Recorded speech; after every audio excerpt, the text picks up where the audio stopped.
Hoy, pinili! Ang pamagat na ito ay hindi dumating sa iyo nang hindi sinasadya. Mayroong isang bagay na gumagalaw sa loob mo na marahil ay hindi kahit na ang mga pinakamalapit sa iyo ay maaring maunawaan, ngunit ang kalangitan ay nakasaksi na nito.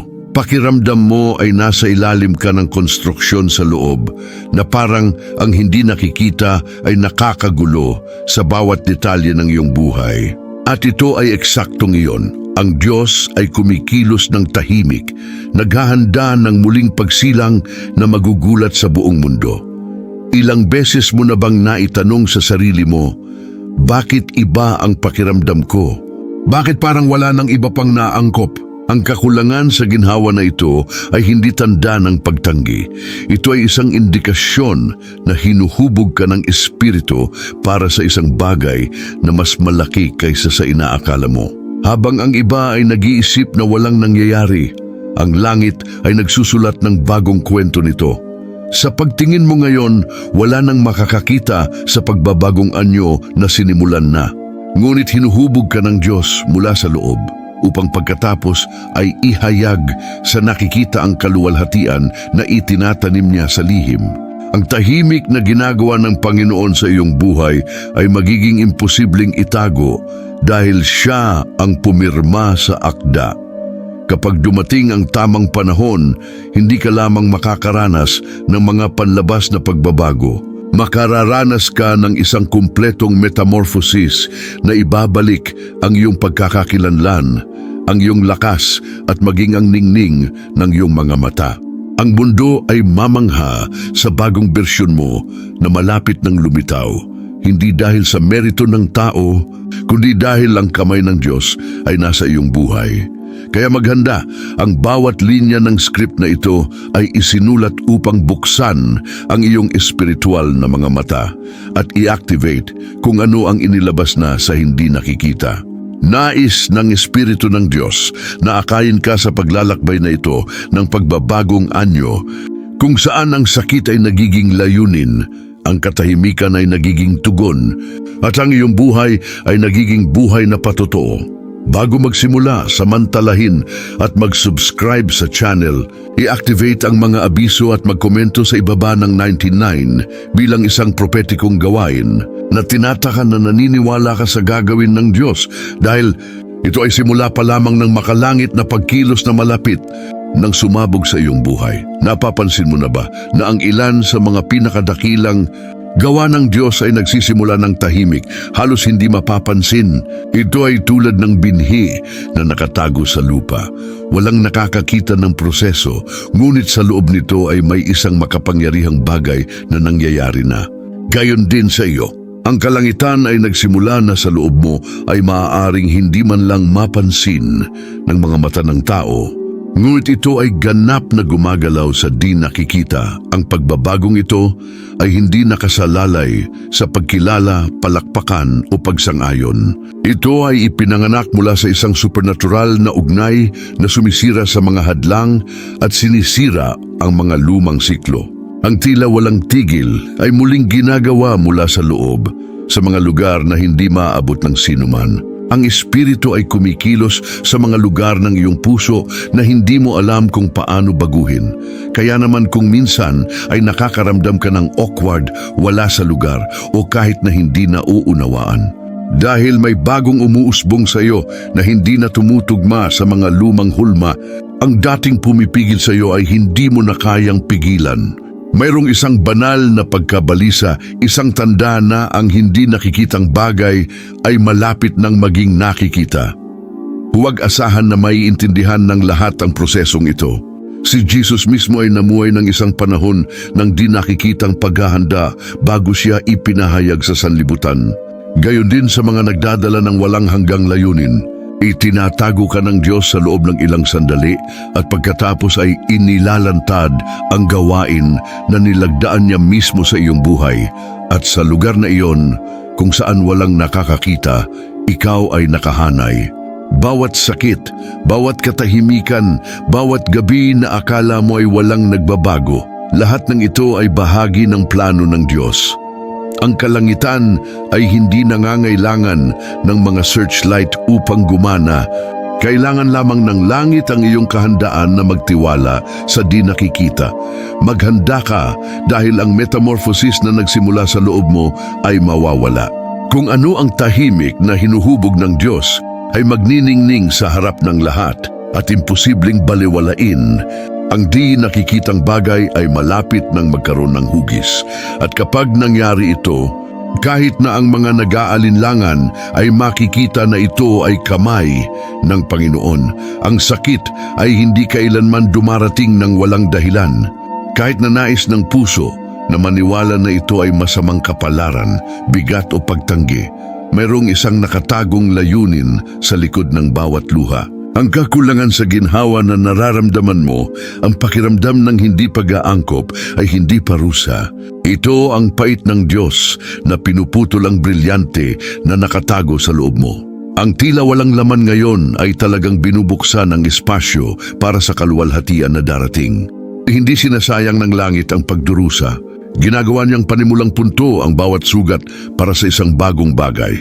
Maaaring hindi mo ito maintindihan ngayon, ngunit ang sakit ay ang palatandaan na mayroong isang malalim na pagbabago na nangyayari sa likod ng mga eksena. Tandaan, si Jose ay ipinagbili ng kanyang mga kapatid at ipinagkanulo ng mga taong dapat magmahal sa kanya. Ngunit ang tila kawalang katarungan ay talagang ang landas patungo sa trono.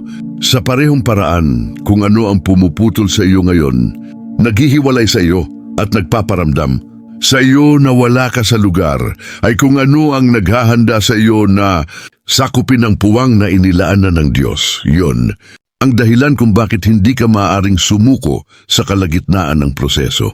Ang sakit ay hindi dumating upang sirain ka, ngunit upang punitin mula sa iyo ang bersyon na hindi naakma sa walang hanggang layunin. Ang bawat pagpipigil ay patunay na hindi ka pinabayaan ng langit. Kung wala itong kabuluhan, hindi mo mararamdaman ang panggigipit na iyon. Baka hindi maintindihan ng mga tao kung ano ang dala mo. Marahil ay tahimik pa nilang hinuhusgahan ang iyong mga luha o ang iyong pakikibaka. Ngunit hindi ito tungkol sa pagkaunawa ng mga tao, ito ay tungkol sa paghubog ng mga kamay ng Diyos. Ang hindi nakikita ay naghahanda na ng isang bagay na hindi maipaliwanag ng nakikita, kaya kapag kumakatok ang sakit sa iyong pintuan, huwag itong ituring na kaaway. Tingnan ito bilang isang tool na nagpapahayag ng iyong susunod na panahon, sapagkat ang bawat disyerto ay may katapusan, ngunit ang bawat sugat na ginagamot ng Diyos ay nagiging isang autoridad. At kapag dumating ang panahon ng paghahayag, makikita ng mundo na ang pagdurusa ngayon ay tulay tungo sa kaluwalhatian bukas. May mga pagkakataon na tila napakabigat ng katahimikan ng Diyos. Nagdarasal ka, naghahangad ka, naghihintay at tila walang nangyari. Ngunit ito ay eksakto sa tila kawalang bisa na ito na ang pinakadakilang mga sagot ay isinusulat. Ang katahimikan ng Diyos ay hindi kawalan, ito ay estratehiya. Sa tahimik na espasyong ito, ipinag-uutos niya ang mga pag-activate na hindi mapipigilan ng sinuman. Isipin ang nakabaon na binhi. Hindi siya nag-iingay, hindi siya sumigaw, hindi siya nakakakuha ng pansin. Ngunit sa kailaliman ng lupa, kung saan hindi umaabot ang mga mata, ito ay lumalaki na. Gayon din sa iyo, habang marami ang nag-iisip na walang nagbabago, ang langit ay gumagawa ng mga kautusan na magbabago sa iyong buhay magpakailanman. Ang katahimikan ay isa ring pagsubok. Inihihiwalay nito ang mga naghahanap ng mababaw na tanda mula sa mga nagtitiwala sa di nakikita. Ang mga pinili ay natututong kilalanin na kahit na ang tila kahungkagan ay puno ng tinig ng Diyos, dahil ang kanyang katahimikan ay hindi pagtanggi. Ito ay isang anunsyo na may mas malaking bagay na inihahanda. Ganito ang nangyari kay Jesus bago ang ministeryo sa publiko. Maraming taon ng katahimikan, paghahanda, hindi nagpapakilala. Ngunit pagdating ng tamang panahon, walang makakapigil sa layunin. Ganito rin ang nangyayari sa iyo. Kung ano ang itinakda ng Diyos sa katahimikan ay umaalingaw-ngaw sa publiko at walang sino man ang makatatanggi nito. Huwag lokohin ang iyong sarili sa pag-iisip na ang katahimikan ay nangangahulugang stagnation. Ang langit ay aktibo kahit na hindi ito nakikita ng lupa. Ang bawat minuto ng katahimikan ay puno ng mga espiritual na kautusan na malapit ng maipakita sa harap ng mga mata ng tao. Sa makatuwid, sa halip na matakot sa katahimikan, tanggapin ito bilang isang hula na tanda. Sa nakatagong panahong ito ang iyong pananampalataya ay pinuno, ang iyong pagkakakilanlan ay nakumpirma, at ang iyong tagumpay ay nilagdaan na sa langit. Ang katahimikan ng Diyos ay panimula lamang sa isang paghahayag na magbabago sa iyong kwento. Kapag ipinatong ng Diyos ang kanyang kamay sa isang tao, walang nananatiling pareho. Ang tawag ay nagdadala ng isang hindi nakikitang bigat na nakakagambala sa puso at ganap na nagbabago sa direksyon ng buhay. Bigla, ang mga bagay na dati ay may katuturan ay hindi na magkaroon ng lasa. Yung mga taong tila mahalaga ay nagsisimulang lumayo sa kanilang sarili. Hindi ito nagkataon, ito ang tawag na naghihiwalay sa iyo mula sa karaniwan. Ang paghihiwalay na ito ay masakit dahil nakakagulo ito sa mga bono, bisyo at maging sa mga lumang pangarap. Ngunit maunawaan, hindi ito pagtanggi, ito ay pag-redirect. Hindi ka pinili ng langit na mamuhay ayon sa huwaran ng karamihan. Ang selyo ng layunin ay nangangailangan ng pagtatalikod dahil hindi ka nilikha upang makihalubilo, ngunit upang lumiwanag kung saan kakaunti ang may lakas ng loob na pumunta. Iyon mismo ang dahilan kung bakit nararamdaman mo ang palagiang pagkabalisa na ito.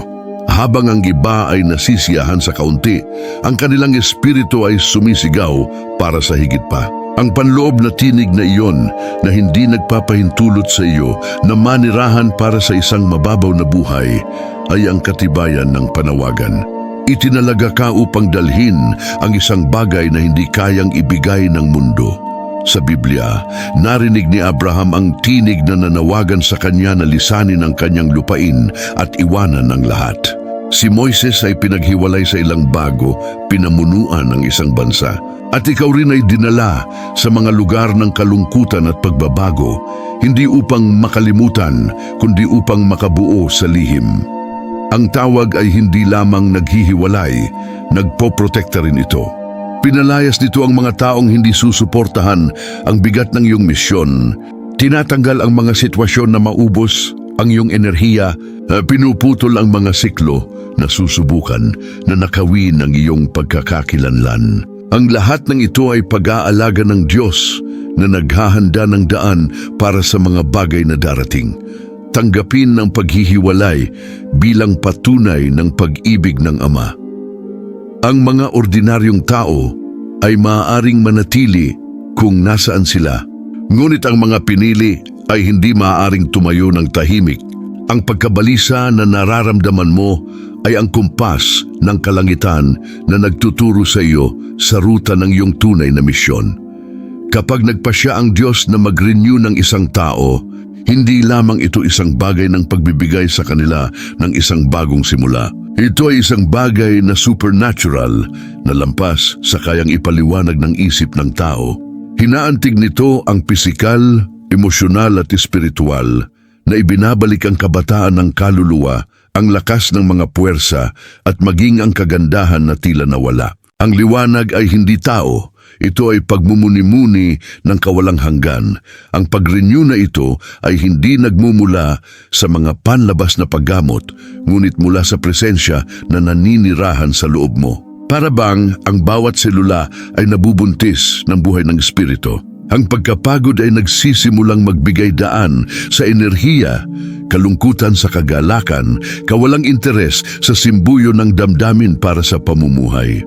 Kapag ang kalangitan ay umihip sa ibabaw ng isang tao, kahit na ang mukha ay nagbabago, marahil ay napansin mo na ang mga palatandaan nito sa iyong sariling buhay.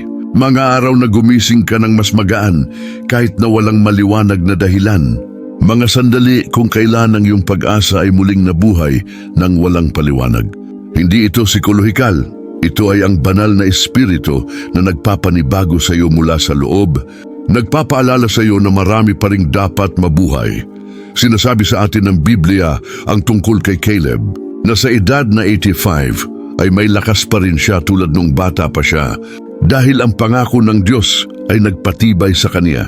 Gayon din sa iyo, ang supernatural na pagbabagong buhay ay hindi sumusunod sa luhika ng edad, sinusunod nito ang luhika ng layunin. Ang mga taong dinadala sa kawalang hanggan ay hindi limitado sa oras ng tao. Iyan ang dahilan kung bakit ang Diyos ay humihinga ng sariwa sa iyong paglalakad. Ang bigat na naramdaman mo ay hindi na magkakaroon ng parehong pangingibabaw. Ang ningning ng Espiritu ay magsisimulang sumasalamin sa iyong mukha, sa iyong mga salita at sa iyong posisyon. Ikaw ay magiging isang buhay na tanda na ang presensya ng Diyos ay may kakayahang ibalik ang lahat ng bagay. Ang pagbabagong buhay na ito ay higit pa sa isang regalo. Ito ay isang tanda ng mga nagdadala ng walang hanggang tadhana. Hindi lamang ito tungkol sa paglaban, ngunit tungkol sa pamumulaklak muli. Ang tila isang wakas ay magiging isang bagong simula, at kung ano ang tila tuyo ay uunlad, sapagkat ang hininga ng Diyos ay gumagawa ng lahat ng mga bagay na bago. Ang gawain ng Diyos sa iyo ay hindi lamang isang mababaw na pagpapabuti. Ito ay isang kumpletong pagbabagong anyo. Hindi ito tungkol sa maliliit na pagsasaayos sa pag-uugali o pag-aayos ng tila sira. Ito ay isang espiritual na muling pagsilang, isang malalim na proseso kung saan ang kahungkagan ay nagbibigay daan sa kapunuan at ang sakit ay nagiging layunin. Tulad ng uod na kailangang mamatay para sa paru-paro na umiiral, dumadaan ka rin sa isang proseso ng radikal na pagbabagong anyo. May mga bagay sa iyo na kailangang mamatay para maipanganak ang bago. Ang paglipat na ito ay maaaring maging hindi komportable, ngunit kinakailangan ito para sa iyong tunay na pagkakakilanlan upang umunlad. Marami ang hindi nakakaintindi sa pagbabagong ito. May mga nagsasabi na hindi ka na pareho at tama sila. Dahil hindi talaga. Ang ginagawa ng langit ay pag-disconnecta sa iyo mula sa lumang bersyon at pag-align sa iyo sa iyong walang hanggang kakanyahan. Ang dating timbang ay nagiging magaan. Kung ano ang pag-aalinlangan ay nagiging katiyakan at ang pinakamakapangyarihang bagay ay ang metamorphosis na ito ay hindi lamang nangyayari sa loob, ngunit makikita rin sa iyong postura, sa iyong paraan ng pagtingin sa mundo at maging sa iyong paraan ng pag-ibig. Ang Espiritu ng Diyos ay hindi nagbabago. Siya ay muling lumilikha. Hindi lamang siya nagpapanumbalik, ginagawa niya ang lahat ng bago. Ang prosesong ito ay maaring maging nakakatakot dahil nagsasangkot ito ng mga pagkalugi, paalam at paghihiwalay. Ngunit tandaan, ang kukun na humahawak sa iyo ngayon ay ang parehong isa na magbibigay sa iyo ng mga pakpak bukas. Ang tila limitasyon ay talagang proteksyon hanggang sa handa ka ng lumipad ng lubusan. Ang kumpletong pagbabagong anyo ay patunay na ang gawain ng Diyos ay hindi limitado sa mga tagpi-tagpi. Hindi lamang siya nag-aayos ng mga kwento, nagsusulat siya ng mga bagong kabanata. At kung ano ang ipinanganak ngayon ay magniningning na may tindi na hindi maaaring baliwalain ng mundo. Mayroong isang ningning na hindi nagmumula sa makeup, damit o katayuan. Ito ang pagmumuni-muni ng banal na espiritu na nagsisimulang umapaw mula sa loob. Kapag ang presensya ng Diyos ay naninirahan sa isang tao, maging ang mukha ay nagbabago. Ang tingin ay nagkakaroon ng lalim. Ang tinig ay nagpapahiwatig ng kapayapaan at ang postura ay nagdadala ng autoridad. Ang ningning na ito ay hindi mabibili. Ito ay isang regalo mula sa langit. Si Moises, nang bumaba siya mula sa bundok, ay may maliwanag na mukha sapagkat siya ay nakatayo sa harap ng kaluwalhatian ng Diyos. Sa parehong paraan, kapag nananatili ka sa lihim, ang iyong buhay ay nagsisimulang maglabas ng isang liwanag na hindi kayang tiisin ng kadiliman. Hindi ito tungkol sa aesthetics, ito ay tungkol sa kakanyahan. Ang Espiritu ay nagbibigay sa iyo ng kagandahan na hindi nawawala sa paglipas ng panahon. At marahil ay napansin mo na ito, ang mga tao ay tumitingin sa iyo at hindi alam kung paano ito ipaliwanag, ngunit iba ang nararamdaman nila. Ito ang espiritu na nagpapakita ng sarili sa pamamagitan ng iyong presensya. Ang dating kahinaan ngayon ay lakas. Kung ano ang dati ay walang katiyakan, ngayon ay kapayapaan. Ang kagandahan na ibinibigay ng Diyos ay hindi maaaring huwad. Ang liwanag na ito ay hindi walang kabuluhan. Ito ay tanda ng pagbabagong anyo. Ipinapakita niya sa mundo na may mas mataas na autoridad na gumagabay sa kanyang mga hakbang. Kapag umaapaw ang espiritu, gumagaling ang kanyang mga salita, nagpapakalma ang kanyang paghipo, nakaaaliw ang kanyang presensya. Ikaw ay nagiging salamin ng sariling pag-ibig ng Diyos. Ang pinakakamanghamanghang bagay ay ang liwanag na ito ay hindi nakasalalay sa iyo na nasa isang malaking pulpito o sa harap ng maraming tao. Ipinapakita nito ang sarili sa mga detalye, sa isang taus-pusong yakap, sa matalinong payo, sa tahimik na panalangin. Ang kagandahan ng espiritu ay nahahayag sa pagiging simple at alamin ng isang bagay. Kapag mas malapit ka sa Diyos, mas lumalaki ang liwanag na iyon. Kung ano ang nagniningning ng maingat ngayon ay magiging isang tanglaw na may kakayahang makaapekto sa mga tao. Dahil ang kagandahan na nagmumula sa espiritu ay hindi panandalian. Ito ay walang hanggan at hindi mapapatay. Kapag ang langit ay nagpasya na iangat ka, ang unang bagay na mangyayari ay ang paghihiwalay. Sinimulan ng Diyos na alisin ang mga tao, gawi, at maging ang mga kapaligiran na hindi na tumutugma sa kanyang bagong ruta. Ito ay maaaring mukhang malupit dahil nagsasangkot ito ng pag-iwan ng mga kwento, pagkakaibigan at kahit na mga lumang pangarap. Ngunit maunawaan, hindi ito isang pagkawala, ito ay isang pagbabagong posisyon. Ang mga hindi makayanan ng bigat ng iyong panawagan ay hindi maaaring sumama sa iyo. Inilalayo ka ng Espiritu sa mga taong magpapaubos ng iyong pananampalataya o magpapalihis sa iyong paningin. Ito ay tulad ng isang pruner na nagpuputol ng mga tuyong sanga upang ang puno ay mamunga ng mas malakas. Ang lumalabas sa iyong buhay ay hindi parusa. Ito ay kalayaan. Sa ganitong paraan, madalas kang makaramdam ng pag-iisa. Ngunit ang pag-iisa na ito ay talagang isang lugar ng pagkakahanay. Doon nababago ang iyong isipan, pinatitibay ang iyong pananampalataya at napinatutunayan ang iyong pagkakakilanlan. Ang muling pagpoposisyon ay nangangailangan ng lakas ng loob. Ngunit nagbubukas din ito ng mga pintuan na hindi mo naisip na tatawid. Tingnan mo si Abraham, kinailangan niyang iwanan ang kanyang lupain at ang kanyang pamilya upang matupad ang pangako. Tingnan mo si Eliseo, kinailangan niyang talikuran ang gawain sa bukid para sumunod kay Elias. Ang panawagan ay laging nangangailangan ng pahinga sa nakaraan dahil ang bagong lupa ay hindi maaring tirahan ng mga lumang huwaran. Ang prosesong ito ay hindi tungkol sa pagtanggi, kundi tungkol sa paghahanda. Inilalabas ka ng Diyos mula sa mababaw na lugar upang ilagay ka sa malalim na tubig. Ito ay pagsasara ng mga lumang siklo upang buksan ng mga ruta na magdadala sa iyo ng direkta sa sentro ng walang hanggang layunin. Tanggapin ang paghihiwalay bilang isang kilos ng pag-ibig. Ang bawat tao ay inalis, bawat pag-ikot ay natapos, at bawat pinto na sarado ay nagbibigay daan para sa iyong bagong istasyon. Ang muling pagpoposisyon ay maaaring masakit ngayon, ngunit makikita mo sa lalong madaling panahon na ito ang susi sa pag-access sa tadhana na isinulat na ng kalangitan.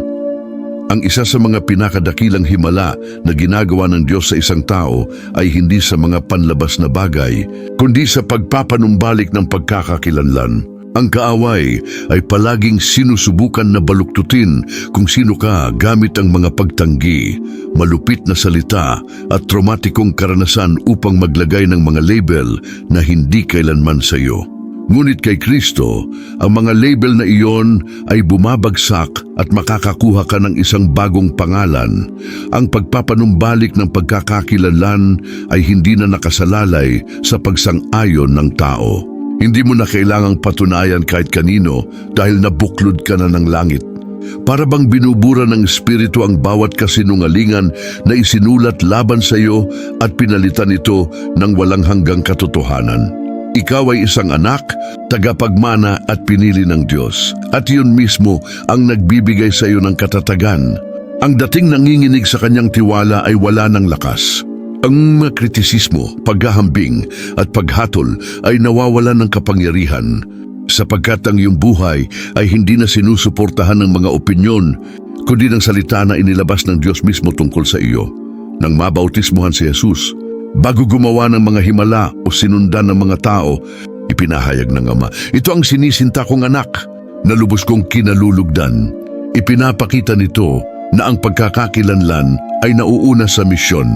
Gayon din ang sa iyo, bago ang anumang nakikitang gawain na kumpirma na ng Diyos kung sino ka, ang pagpapanumbalik na ito ay nagdudulot ng hindi maipaliwanag na liwanag. Para bang sa wakas ay maaari kang huminga ng walang maskara, mabuhay ng walang takot at maglakad ng nakataas ang iyong ulo. Hindi dahil ikaw ay perpekto, kundi dahil tinakpan ka na ng biyaya at binago ka na ng katotohanan at alamin. Kapag mas nakabatay ang iyong pagkakakilanlan kay Kristo, lalo kang nagiging hindi natitinag. Ang panloob na pagpapanumbalik na ginagawa ng Diyos sa iyo ay magbibigay sa iyo ng lakas upang lumakad ng may autoridad.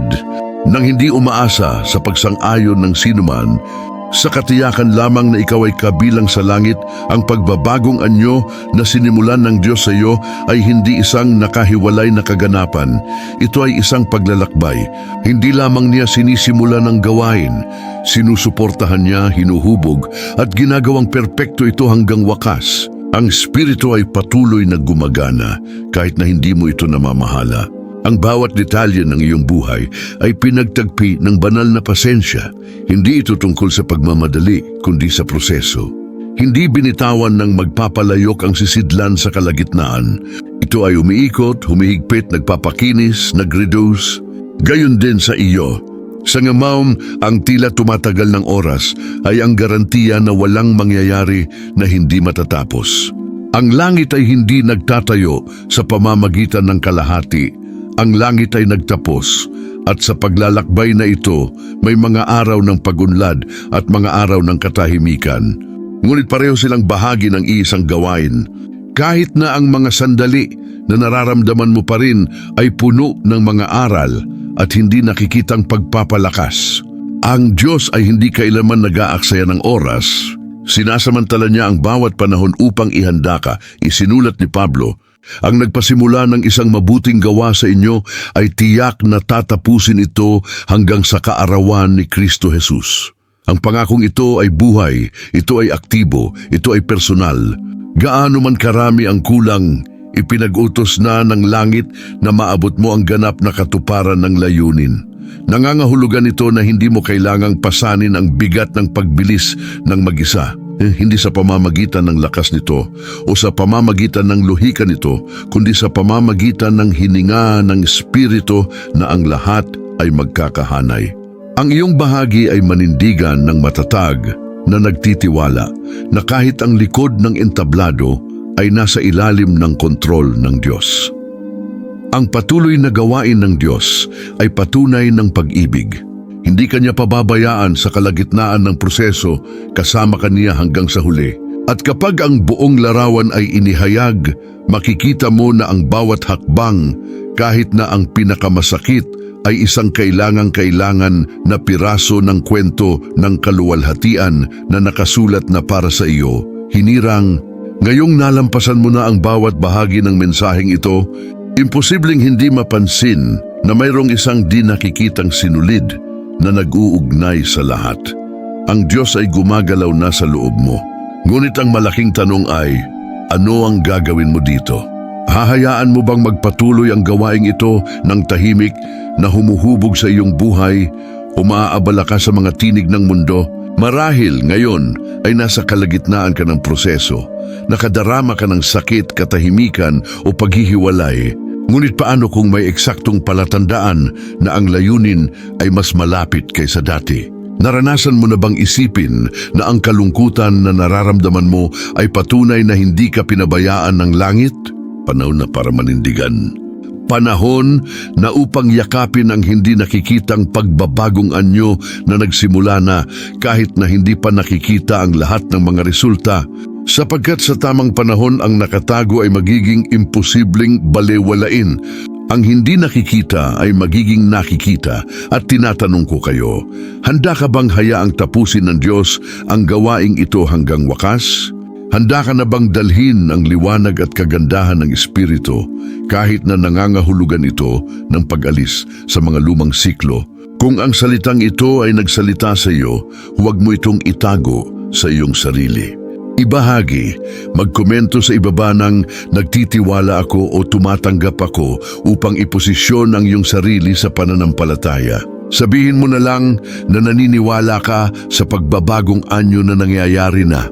At huwag kalimutan, mag-subscribe sa channel at i-activate ang mga abiso upang patuloy na makatanggap ng mga mensahe na magpapalakas sa iyong pananampalataya at magpapanibago ng iyong Espiritu, dahil ito ay bahagi lamang ng paglalakbay at ang langit ay mayroon pa ring higit pa upang ibunyag sa iyong puso.